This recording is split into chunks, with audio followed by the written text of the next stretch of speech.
Sanjay here, and you are watching my YouTube channel Jupiter Academy. As you all know, we have started the series of biological lectures. So today I have another topic of biology, cell theory.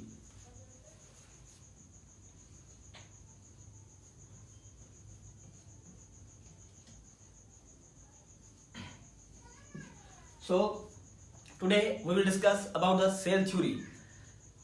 जैसे कि हमारा पहला topic था एक chronological discovery of cell. तो जिसने मेरा last previous lecture नहीं देखा है सो काइंडली वो देखें, क्योंकि जो हम सीरीज स्टार्ट करने जा रहे हैं उनको फर्स्ट लेक्चर से देखना लाजमी है, क्योंकि एक कनेक्टिविटी हम बना रहे हैं। तो कनेक्टिविटी में लेक्चर 1 से स्टार्ट करना बहुत नेसेसरी है। तो जिसने क्रोनोलॉजिकल डिस्कवरी ऑफ सेल नहीं देखी है तो काइंडली वो देख लें।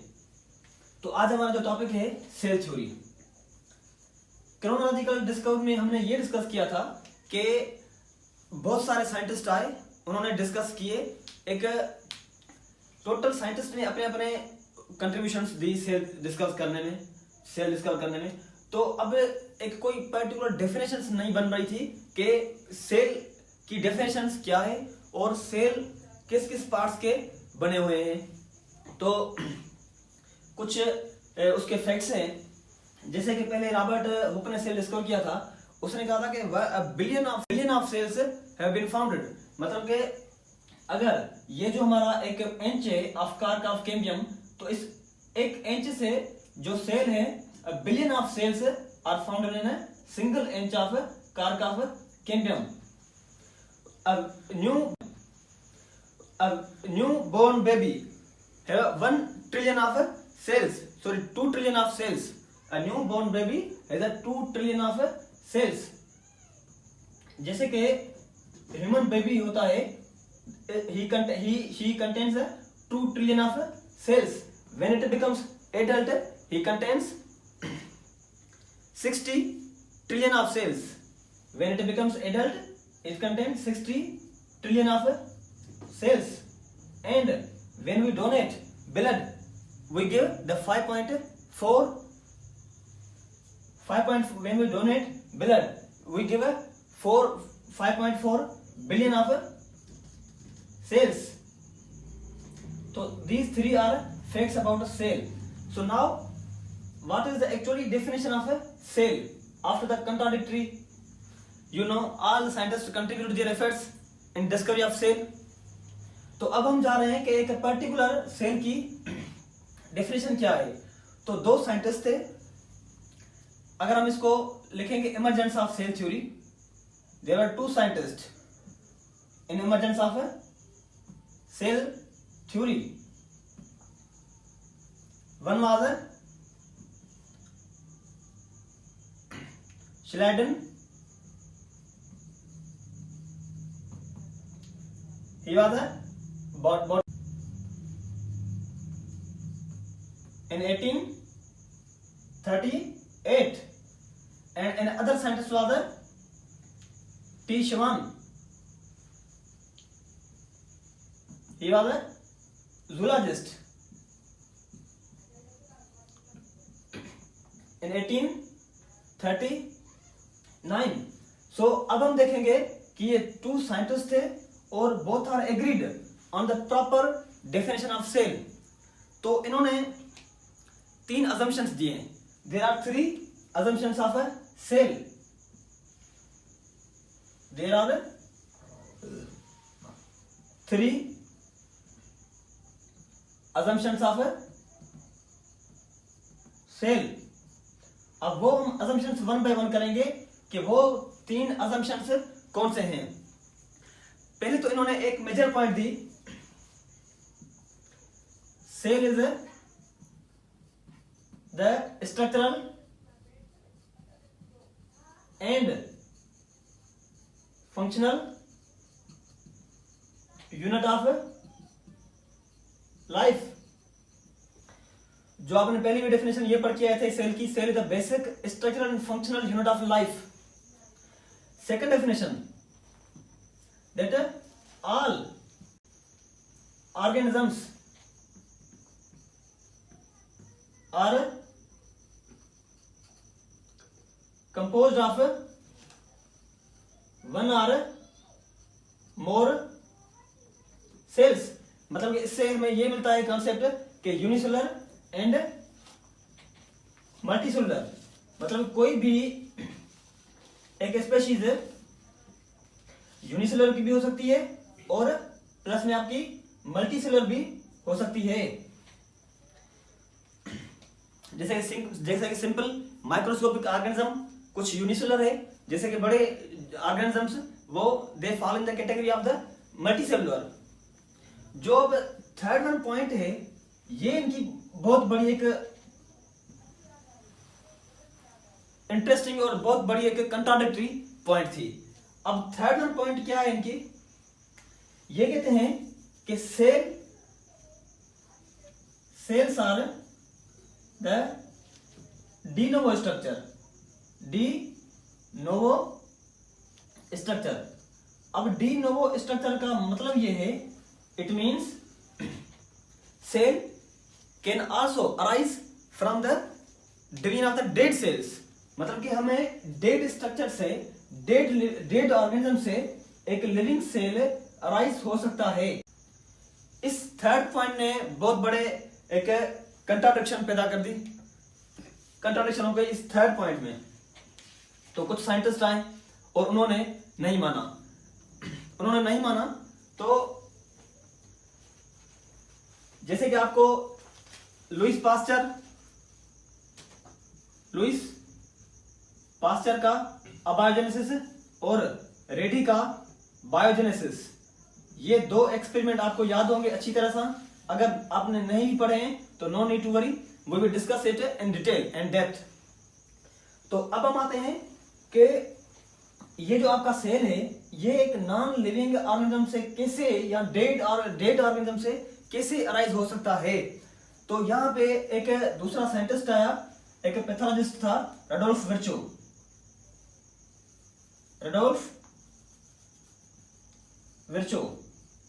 ये एक ही वाज अ पैथोलॉजिस्ट। तो इसने इनकी पॉइंट्स को रिजेक्ट कर दिया। रडोल्फ विर्चो ने कहा, he was a pathologist, Rudolf Virchow ने कहा कि भाई, आई थिंक 1855 में ये था, हिज पॉइंट वाज दैट कि cells are not de novo structure, cells are not de novo structures, but cells can only arise from the division of pre-existing cells। इसने डीनोवो की पॉइंट्स को रिजेक्ट करके इसने कहा था कि भाई चलो, आपकी जो फर्स्ट 2 पॉइंट्स है, they are valid and we also believe that all organisms are composed of one और more cells accepted the cell is the structural and functional unit of life accepted. But ये जो आपकी third one point है, cell is a de novo structure, इसको हम नहीं मानते हैं। फिर इसने अपनी पॉइंट दी, ये भी बहुत बड़ा एक पैथोलॉजिस्ट था। तो इसने पॉइंट दी, cells are not a de novo structure, मतलब कि भाई सेल जो है वो डी नोवो स्ट्रक्चर नहीं है, वो एक डेड ऑर्गेनिज्म से अराइज नहीं हो सकते हैं। बट वो कहां से आते हैं, but cells can only arise from the division of the pre existing cells, मतलब कि जो already living pre existing cells है वो डिवाइड होते हैं तो न्यू सेल बनते हैं। इसकी जो ये है थर्ड पॉइंट, और इसको हम फर्दर जो प्रूव करेंगे वो इसको करेंगे हम लुईस पास्चर के अबायोजेनेसिस और रेडी के बायोजेनेसिस के। ये दो बहुत बड़े एक्सपेरिमेंट से हम लिविंग और नॉन लिविंग को, ये सेल लिविंग से आता है या सेल नॉन लिविंग से अराइज होता है, तो ये जो हम पॉइंट क्लियर करेंगे इनके एक्सपेरिमेंट से करेंगे। अब जो है कंक्लूड डेफिनेशंस क्या है, चलो ये तो 3 पॉइंट्स इसकी आ गई और फिर फोर्थ पॉइंट इनकी आ गई, रडोल्फ विर्चो साहब की। तो अब हम जा रहे हैं एक conclusive comprehensive and simple and short definition of the cell. We have to write a conclude, comprehensive and a simple definition of a cell. हमने ये 3 पॉइंट्स उसकी डिस्कस करी कि श्लाइडन और शिवान आया था एंड उन्होंने अपने एक कंसर्न्स दिया कि सेल की डेफिनेशन सी होनी चाहिए. जो थर्ड पॉइंट ही उस पर कंट्राडिक्टरी रिमार्क्स आ गए तो पैथोलॉजिस्ट साइंटिस्ट रडोल्फ विर्चो उन्होंने आके उसकी थर्ड पॉइंट को रिजेक्ट किया, फिर उन्होंने अपनी पॉइंट्स दी.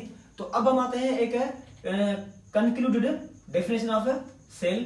तो आखिर सेल की डेफिनेशन होनी क्या चाहिए, जैसे कि cell is the basic structural and functional unit of life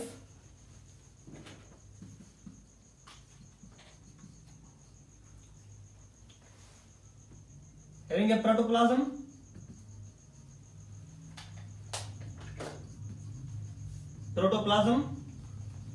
containing a nucleus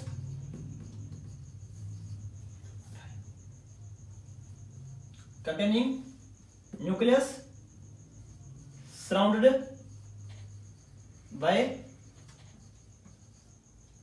cytoplasm and bounded by cell membrane. अब ये आ गई एक सिंपल और short definition of cell. Conclusion हो गया कि अब सेल की डेफिनेशन ये होगी. Cell is a basic structural and functional unit of life having a protoplasm containing a nucleus surrounded by a cytoplasm and bounded by a cell membrane. तो अब इसमें चार हमारे की टर्म्स आ गए. एक तो हमारा है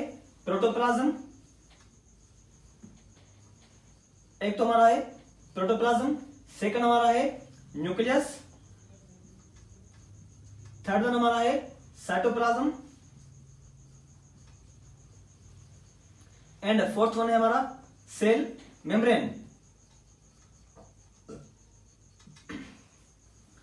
So my dear listeners and friends, this was cell theory and we have discussed the cell theory in detail, and in the next topic we will discuss the cytoplasmic organelles, protoplasm, nucleus, cytoplasm, cell membrane and difference between the plant cell, animal cell.